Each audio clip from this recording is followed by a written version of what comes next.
My oh my, what an incredible start to the year it is, isn't it? At least for wrestling fans. Hello, ladies and gents, and welcome to yet another edition of the Royal Ramble. Wow, where do I even begin?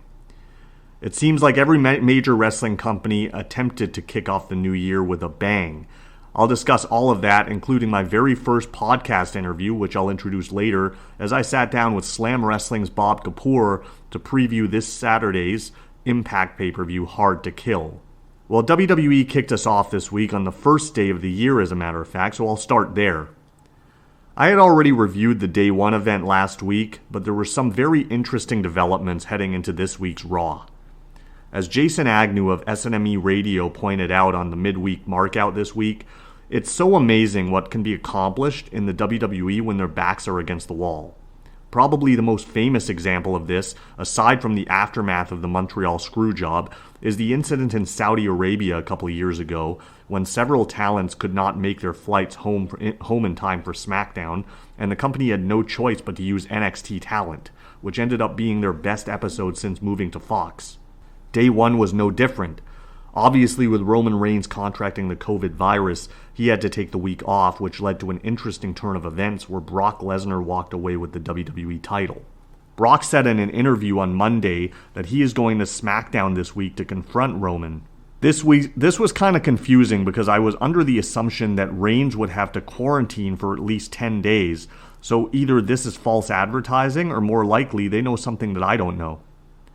In any case, it'll be interesting to see where this goes, as Lesnar and Paul Heyman are now reunited, as we saw at the start of Raw. And just so for those who are confused by this show is actually airing on Saturday, but is being recorded midweek, so the SmackDown would have already happened. It does feel fresh, as it's something that we haven't seen in a while, this pairing with Brock and Paul Heyman. But now that Heyman is back with Brock, I'm a little confused as to who's supposed to be the heel in the Brock and Roman feud. What also shouldn't go overlooked is that Lesnar now has his first challenger in Bobby Lashley, who is also a heel. I would love to see the interaction and promo war between Heyman and MVP. I think that should be great, but I'm worried that Lashley has been built up to be fed to Brock. As I said in the SNME Radio group, this match is about 4 years late. Now don't get me wrong, I'm still very interested and excited to see what happens, but I don't think it has the same meaning in 2022 that it would have in 2018, when Lashley was fresh off his tremendous run in Impact of all places. I'll be previewing the Rumble event in a couple of weeks, so I won't give away any predictions just yet, but as I said, this would have been a dream match in 2018, and I think this year is just another match, especially when we know the main event we're getting at Mania. I don't want to say Lashley has become a watered-down version of his former self, because that isn't the case. He's been booked very well, but has not been booked at the same level as Brock Lesnar, and that's what I mean. I don't like that in the Fatal 5-Way, or I did like in the Fatal 5-Way at Day 1, that Lesnar never got in an offensive move on Lashley, which has made this match all the more intriguing. It reminds me of when they had the one-off program between Lesnar and Samoa Joe, or even Braun Strowman, where both of those guys would constantly get the better of Brock in physical exchanges. And I loved Heyman's promo at the start of Raw where he put Lashley over huge, but also said that Lashley only got the advantage by attacking him from Lesnar from behind. That was brilliant because now you also have an interest to see what he can do when they're face-to-face. In the main event of Raw, we got the match we were supposed to get at Day 1, which was the Fatal 4-Way.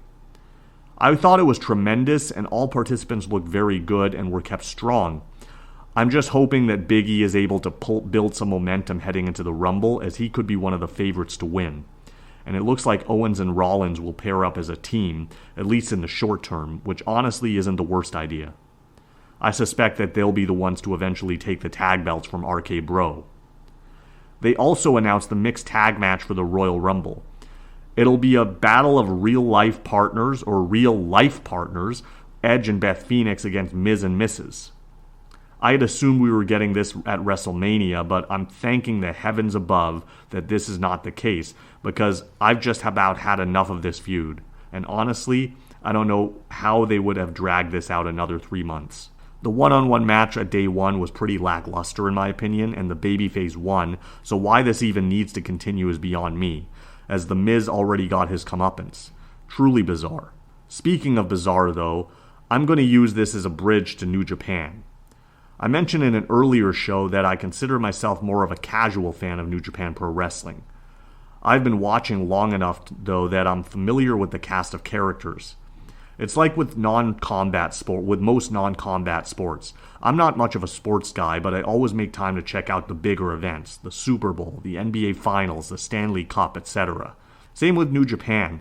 I'll usually just check out Dominion, G1, and this event that is currently ongoing, which is Wrestle Kingdom. I've heard plenty of reviews thus far, and none of them good, which is very surprising for New Japan, especially considering the talent involved. I think COVID probably hit them harder than any other wrestling organization, with the possible exception of Ring of Honor, and it has unfortunately caught up to them. It's amazing, but also somewhat questionable that they were able to do 3 nights. I don't know why they decided that this needed to be a 3-night event, but I found it very unnecessary, especially considering that many of their talent has worked all 3 nights. I tuned into night 1 and I was already expecting the worst, considering that people who usually praise New Japan were saying it was awful. After watching, I wouldn't say it was as bad as people have been making it out to be, but I think those people might be putting New Japan up on a pedestal where anything short of spectacular would be a major disappointment. I'll agree that the Ishii and Evil match was not up to par, but you know what? I'll still take a bad Ishii match over a good Reginald or Rick Boogs or Dana Brooke match. The DQ finish in the first 6-man was also very disappointing, but the match up to that point was not bad. I'm not sure why they decided to do 2 6-man tags back to back, but the second one was much more enjoyable and had a cleaner finish. Believe it or not, I had never seen a Katsuyori Shibata match, or at least I don't think I have, prior to night 1. And I thought it was really good and kind of a different style than everything else on the card, as it was a little more mat-based and not so much hard-hitting or high-flying. My match of the night was definitely Hiromu Takahashi against El Desperado for the junior heavyweight title. It was very fast-paced, highly entertaining contest. Tanahashi is going to be a major player one day. Takahashi, is going to be a major player one day if he isn't already. I can see him eventually making it big in North America as well. And then to cap the night off, we had that Will Ospreay promo. This guy has really developed his mic skills, and I think 2022 is going to be his year. I actually watched night 1 right before watching NXT New Year's Evil. I think if I had to choose a favorite, it would be NXT, but I enjoyed a bit of both. Again, I think people are harder on New Japan because they've set the bar so high, whereas NXT 2.0, if they have a show better than average, is considered great. I think it may be the right time to do away with the Cruiserweight title, and Carmelo Hayes was definitely the right choice for the guy to unify the 2 belts.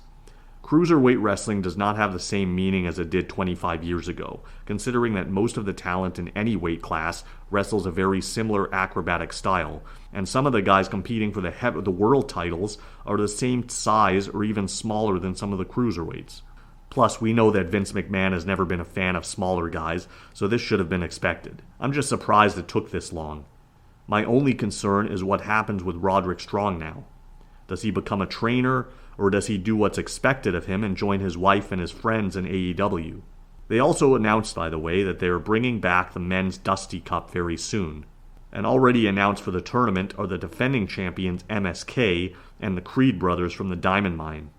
I've heard too that the women's Dusty Cup will be starting in February. Okay, so I'm in full support of the women's movement, the Me Too movement, the all-inclusive era, whatever you want to call it, progression in general.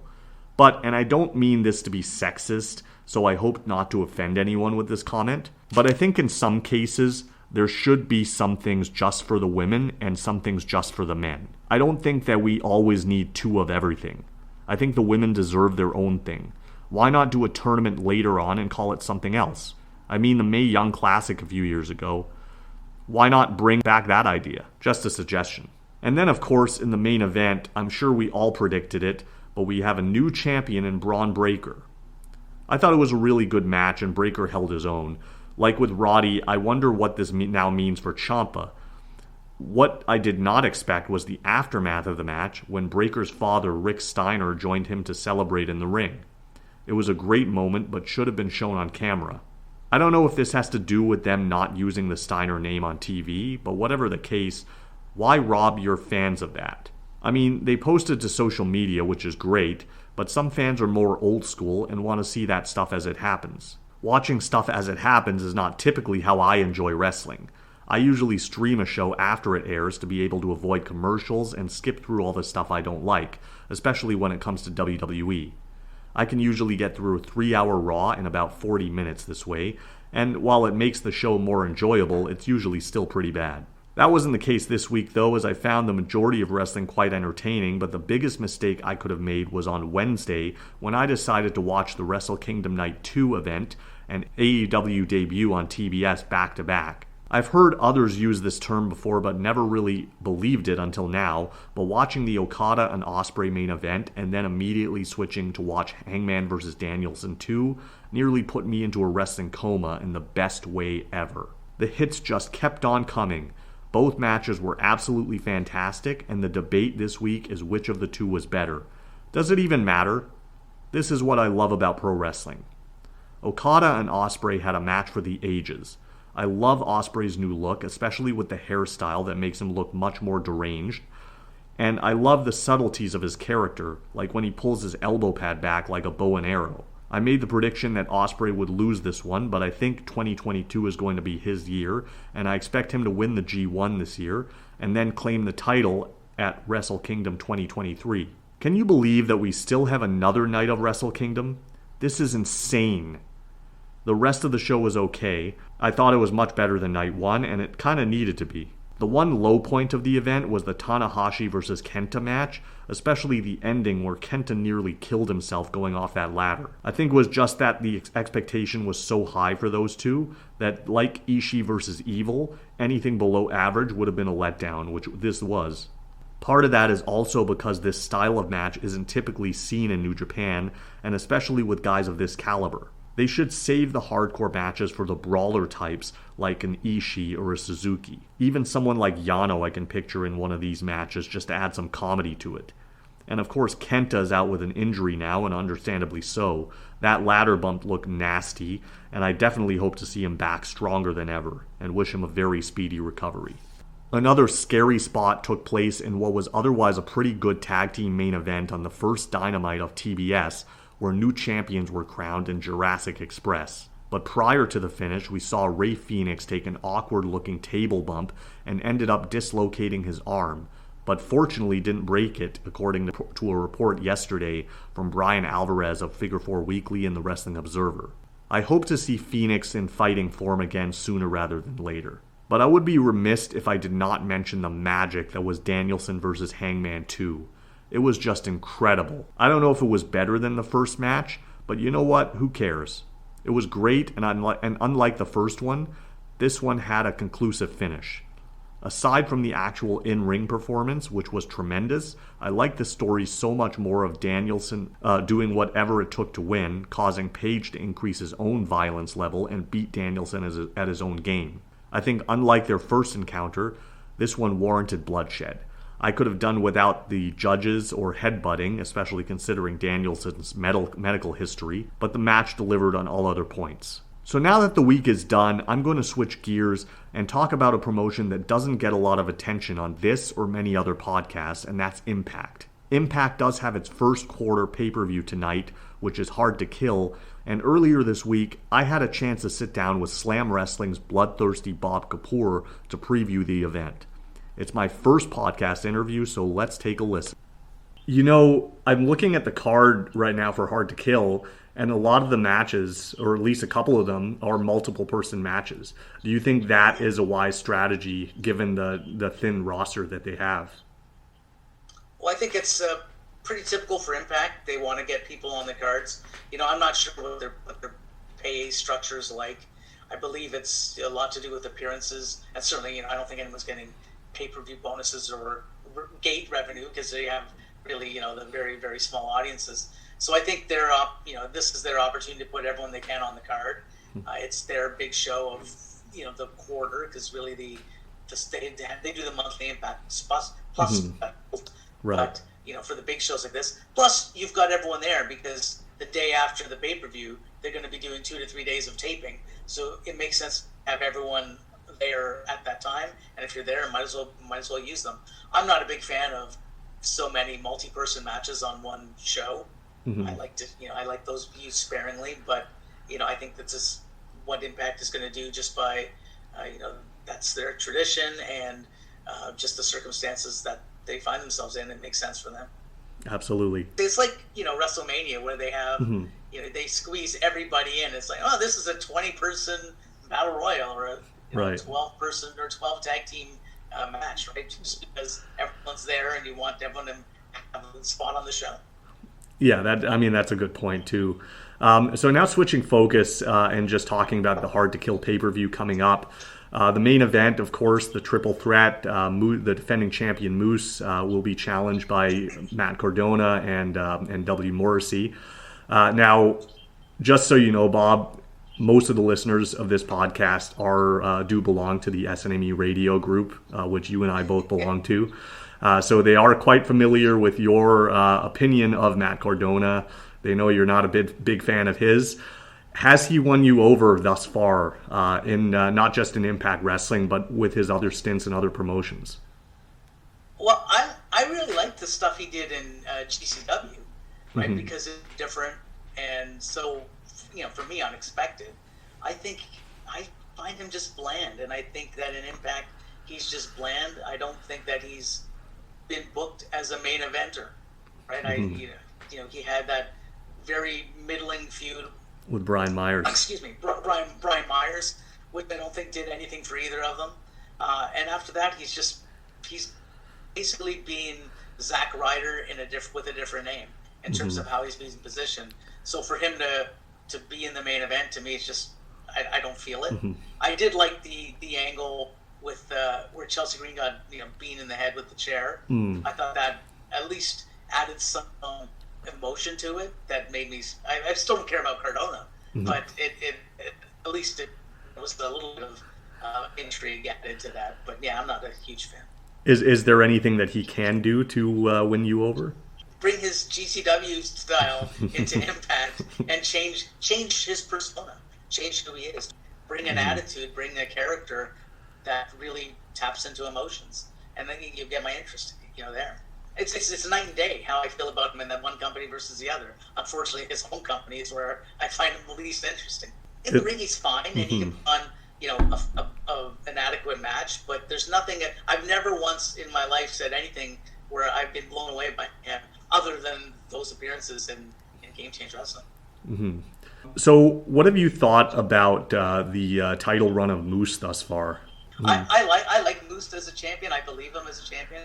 I thought he had some really good matches. I thought his match with Kenny Omega was fantastic when they had this last year. Right. So I'm not down on Moose. I think he has that star quality. He has that look. He can put on the good matches, and he's got a character that people really loathe, which I find that's intriguing.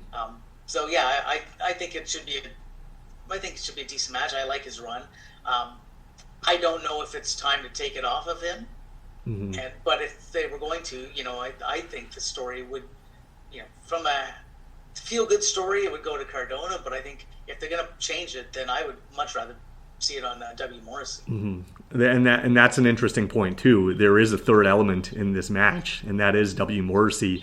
He doesn't seem to have a place for me. Like I don't get, like it seems like this story would be better told if it were one-on-one with Moose and Cardona. So where do you see W. Morrissey coming into play here? Yeah, and I agree with you. I think it would be a better one-on-one situation, just because they, again, after that closing segment with Chelsea Green getting hit by the chair, right, because Moose ducked and Cardona hit her. I think the better mystery as to what might happen. I'd actually like to see him win it. Have Moose, have Cardona, so fixated on Moose, he actually puts Moose down for the big pop, and then Morrissey comes out of nowhere, kicks Cardona in the face, boots him out of the ring, and covers Moose for the pin. And I can see that easily happening. I think it would be good for Morrissey too, right? I think they booked him very strong, so it would be interesting to see him as a dominant champion. I guess the next match on the card, and one of the bigger surprises of the event, is the announcement that Jonathan Gresham will be making his Impact debut against Chris Sabin. And again, it's weird that the last couple of weeks of Impact Wrestling have just been best of shows, where we haven't really seen much of Jonathan Gresham in the promotion thus far. What do you think of this for a surprise, and where do you see that? How do you see that one playing out? I think it's the unfortunate timing, the way it was sort of dropped on the world. It'll be a heck of a good matchup. Sabin can, he's a veteran, but he can still go. He can put on great matches. I think Gresham will be a really good opponent for him. I don't see them dropping the ROH title to Sabin. Mm-hmm. I think what they, but I think it'll be certainly maybe in terms of technique or technical, it'll be a good match of the night candidate. Mm-hmm. Those two, if they're given enough time, I think they can put on a really, really good show.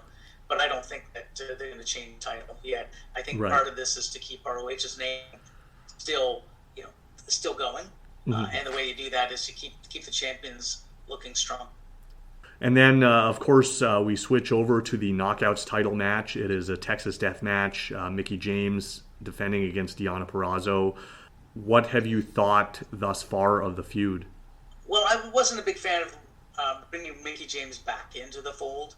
I wasn't a big fan of Deonna losing the title, because I thought Deonna should have had a real dominant run and build up a challenger, that you could tell the great story of, the Apollo Creed against Rocky Balboa, where you build someone up to ultimately challenge Deonna. And then by holding it for so long, when someone does finally defeat her, it means something, and it means you've got a new star. Going back to the well with Mickie, and Mickie, I'm a fan of Mickie James, but I don't think she was the right person to be the champion over Deonna. Mm-hmm. It was a nice nostalgia pop for her when she won, and certainly after the way she was released from WWE with the trash bag incident, it was a nice gesture, and certainly something to keep her, to make people. She was hot, right? Because of that, she was mm-hmm. she was back in the news. But I'm hoping. I like the barn brawl that they had. I've kind of liked the interactions that they had on TV. But I'm hoping at the end of the day that Deonna gets the title back. I expect she will. There might be some interference from Ray Walt, or maybe even someone new in Deonna's faction. She might bring in a stooge. So one of the things that you mentioned earlier, that one of your favorite moments was the build of Josh Alexander. He's on this show as well, versus Jonah. What have you thought about the handling of him following the Bound for Glory set of circumstances? It's one of those things that you're trying to spin him off into a new story, give him something new, because otherwise it's going right back to feuding with Moose, right, to try to win back the title. So I kind of like this new feud as a spin off into a new direction, and you can always come back to his title hunt. And Jonah's again got some name recognition. He's got some intrigue that he's a new face. People thought he had untapped potential and that he was wasted there. So this is his opportunity to shine in a new environment. So putting him up against Alexander, who I think those two can have a really, to use a JR, the slobber knocker. Right. I mean, this is going to be a big fight between two big powerhouses, right? Mm-hmm. And I think it'd be a really fun match from that standpoint, just hard hitting style. It's weird because you want Jonah to get the momentum, right? You want him to come in, be hot, and the way you do that is to win. Right. And then does that hurt Josh that he got screwed out of the title? Now he loses his first big feud coming out of that. I think the way you can do it and keep them both looking good, but it is a hard position that they put both of them in. Mm-hmm. But I think it makes sense for Jonah to get the win. He could win by cheating, he could win dirty. I think he's got to win them. Right. And I was just thinking that too. They did kind of paint themselves into a corner here, because I don't think either one of these guys can afford a loss at this point. Especially Josh Alexander, who's kind of been in a bit of a downward spiral ever since the Moose thing happened. But of course, you don't want Jonah to lose his first big match. You could do some sort of double disqualification or sort of non-clear finish, and that way it keeps the feud. And I think that might be the smartest approach. Although people I know generally hate that on a pay-per-view because you want to see some conclusiveness. Mm-hmm. But I think this one is still early enough in its feud that you don't need a definitive winner. You can have you can build up something good for a rematch that people will want to see. Right. So also on the card, they've announced the first ever women's Ultimate X match. It's one of the multiple person matches on this card, and it is kind of weird though because typically for this kind of match, you expect a bunch of high flyers in there. This one, I'm just looking at the selected talent for the match, and none really seem like they're high flyers. So what do you expect to see out of this one? I honestly don't know. I would, like you, I wouldn't have picked many of these people. Match. I don't know that I would necessarily have had the match. The Ultimate X, I always think of the X Division, the smaller guys flying around and doing some really impressive spots. I worry, the knockouts aren't shy about doing those kinds of big spots, but I don't know this batch of knockouts are going to be necessarily doing all that, right? They don't seem, just from what you see on TV, they don't seem to be those types. Hopefully I'm wrong. Hopefully it's one of the more exciting matches of the show or of the genre. Mm-hmm. But as you said, you've got a lot of people here who aren't known for their aerials. Right. And of course the other multiple person match on the card is the 10-man Hardcore War. And I know that you being a huge fan of death matches, this is probably one that you're looking forward to. I know that you're a fan of Violent by Design. Where do you see this one going? Well, I don't know that this is going to be a death match per se. I think you'll see this will be the typical hardcore match with tables and maybe a ladder. They'll probably do some thumbtacks, but in terms of like a true grisly death match, this is the type stuff that I really enjoy. I don't think it's going to come close to that. Mm-hmm. It'll be fun. It'll be a fun match with tables and all the typical implements of destruction. As you said, I'm a big fan of Violent by Design. I think that they have been actually booked really strong, even with the separation of Rhino, and most of that is just because of Joe Doring, who I think is just a beast, right? And has who really could be in the heavyweight championship, title picture. So I think I would like to see that, but. Eddie Edwards is typically their hardcore go-to guy, so I could see him being the difference maker, and ending up either he'll take a huge beating and lose, or he'll take a huge beating, come back and win, and I think it'll be the latter. And then, of course, we got the X Division title match, defending champion Trey against Steve Macklin, formerly from the WWE. Now, this is an interesting one because the X Division, of course, as you know, used to be a staple of the company. But nowadays it feels like it's the opener and like the curtain jerker on most Impact shows. What do you think of, first of all, of the current state of the X Division? Yeah, it's, again, when you think of the classic heydays of Impact or TNA at the time, right, in the X Division, it was... synonymous with the high-flying, exciting, real quick action. And I think Trey brings a lot of that. Mm-hmm. But Macklin's a different animal, right? He's very grounded. He's just a broad. So he doesn't really fit that X Division mold. And I kind of liked when it was separated. I liked when the X Division was, that name meant almost like a different style. Mm-hmm. So the blurring of the two, and it's they've done it in the past, but blurring the two, particularly if you put the title on him, would make it very indistinguishable from the rest of the from the World Championship. So I think it'll be an interesting clash of styles. I kind of like the way that they've built up the Macklin. Right, he's undefeated, but he's not become champion. Right. Through whatever machinations that they put in. I actually like that. I don't think it's. I'd like to see that continue and just see him get more and more angry until finally, something reeks someone, maybe more, and really, puts himself over as being just an unbelievable maniac. So I think he doesn't win. I think the match will be fun, and the clash of styles will be interesting. But I think that Trey walks away with his championship. And then, of course, rounding out the card is the knockout tag titles on the line. The Inspiration, former Iconics, defending against the Influence, as they're known now, Madison Rayne and Tenille. Who are the baby faces in this one? I don't know. I think it's the Inspiration, just because the fans seem to like them and care about them. Mm-hmm. Part of that is, I think, because they're still new. Part of that is goodwill that they earned in WWE before coming in. The booking on this one has been a bit muddy. Mm-hmm. I think that they win. I think it's too early for them to lose, and I certainly wouldn't say that Tenille Dashwood and Madison Rayne are a team for the ages, or a team that people will even remember coming by the end of this year. Mm-hmm. So I think that the Influence win. It'd be interesting to see if this results in a split between Madison, Tenille, Dashwood in the feud, but right. I don't know that anyone would care about that. And you bring up an interesting point with the Briscoes as well, because unless I missed it, there's no tag title defense on this show. In what roles in that case do you expect somebody like the Briscoes to debut? Do you expect that we just get a segment or like a run-in or something like that?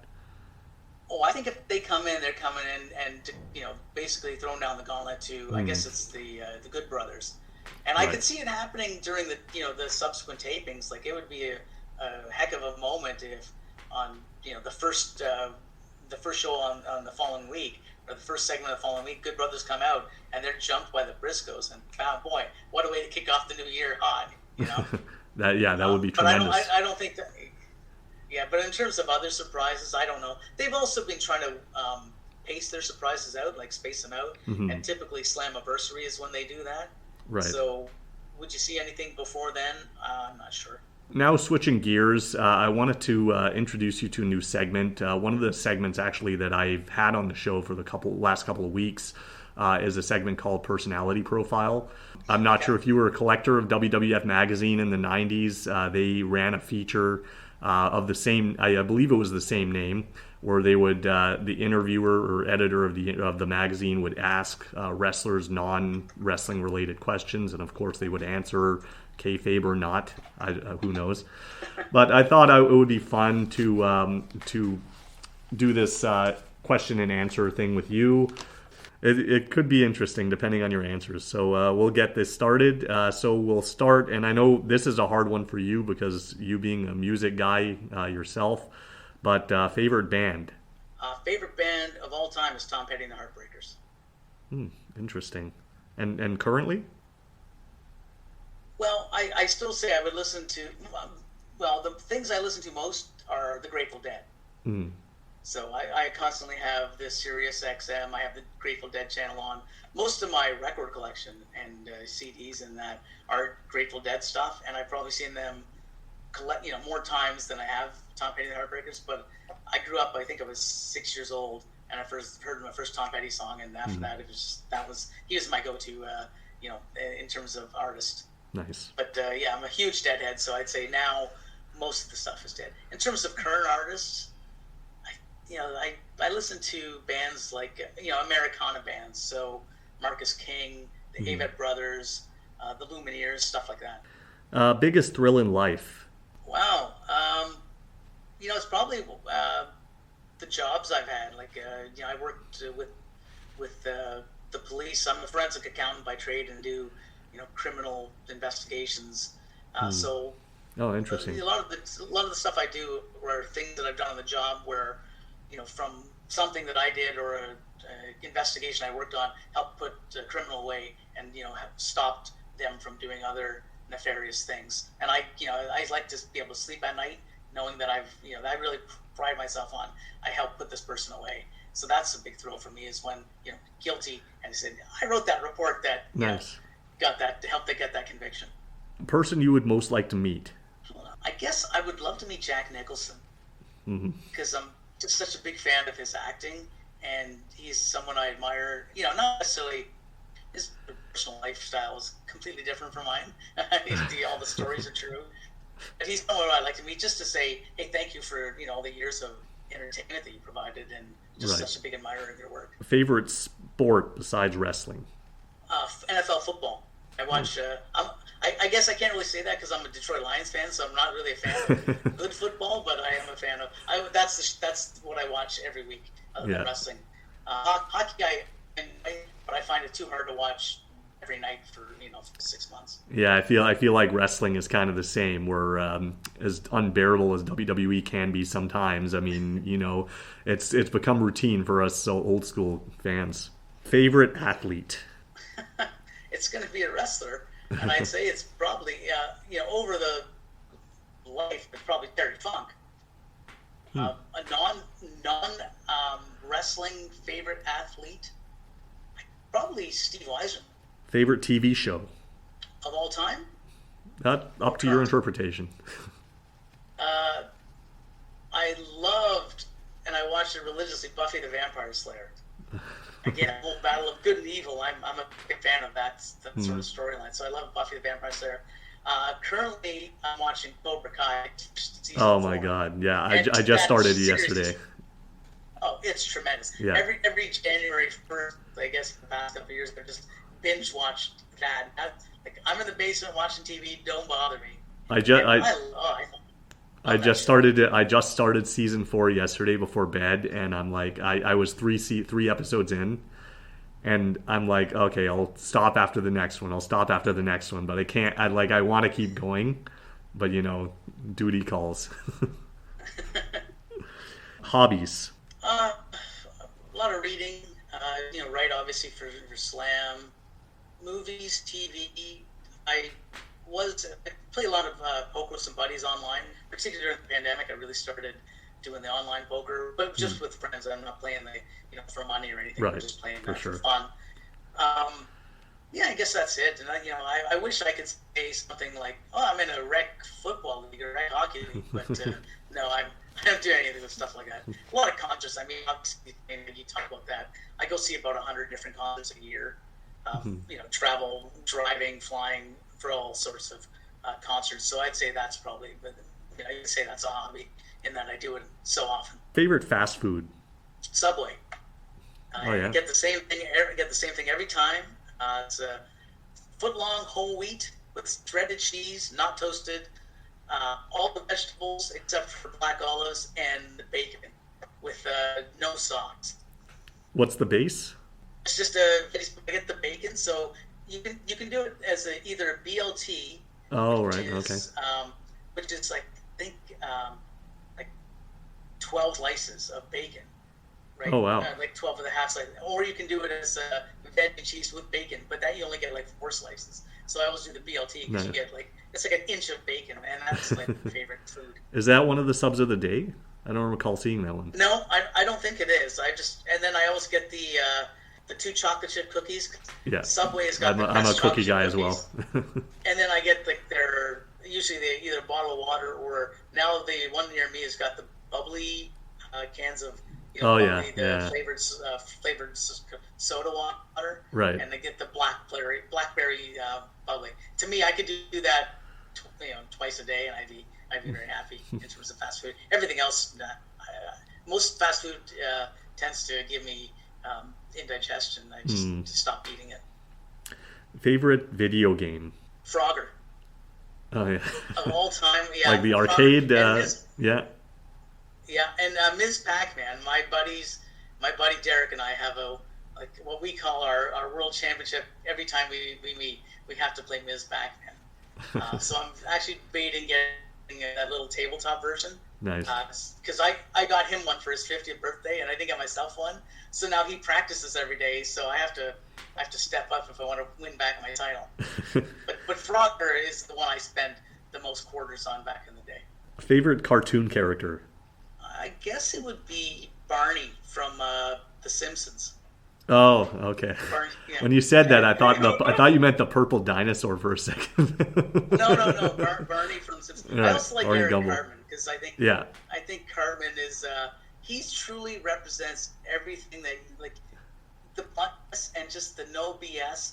That's who I want to be. It's just be Eric Cartman and be like that frank. It's funny that you say that because for some reason, and I just thought of Cartman, the Cartman comparison, but he kind of reminds me of the old Otis character from the WWE. Like the same kind of similarities, yeah. So I'm surprised that you weren't a fan of that incarnation. It was just too goofy. Like it was just goofy comedy, and I didn't like that character. I love Otis now, as you know. I think he's like one of my favorites in the company, just because just the way they repackaged him.